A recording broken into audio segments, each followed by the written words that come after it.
ఆడపిల్లలకి అటు ముందుకు వెళ్లారు, వెనక్కెళ్ళలేని పరిస్థితి. కొంతమందేంటంటే ఇది భరించలేక torture, suicidal tendencies.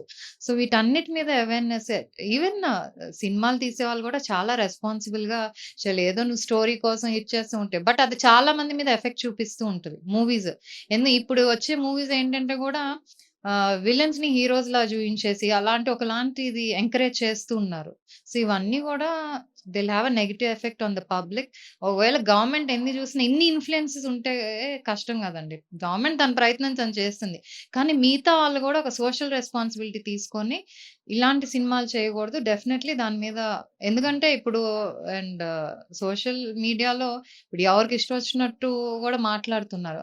Women against women చాలా అబ్యూజివ్ లాంగ్వేజ్ ఇవన్నీ గూడా ఆహ్, ఆపాలి, అరికట్టాలి. దీనికి ఒక హై లెవెల్ నుంచి వర్కౌట్ చేసుకుంటూ రావాలి. అంటే కడప జిల్లాలో బాలిక మ మ చిన్న అంటే చిన్న 4 ఏళ్ల చిన్నారి మీద అఘాయిత్యం చేసి హత్య చేసినటువంటి ఘటన కావచ్చు. లేకపోతే ఇప్పుడు వైష్ణవి ఇష్యూ జరుగుతున్నటువంటి పరిణామం కావచ్చు. గండికోటకి సంబంధించి. ఇలాంటి ఇష్యూస్‌ని ఎలా చూడాలి?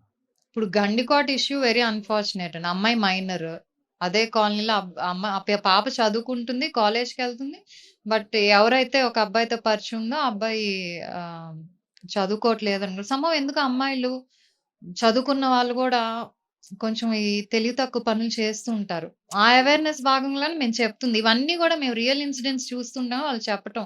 సో, ఇప్పుడేముంది ఆ అమ్మాయి లైఫ్ అది ఒక పరువు ఇదిగా భావించి బ్రదర్సే అలా చేయటం. సో, అక్కడ అమ్మాయి లైఫ్ ఎండ్ అయిపోయింది. ఇలా జరుగుతాయనే ఇన్సిడెంట్స్ మనం జరుగుతున్నాయి తీసుకెళ్ళి అదే అంటున్నా.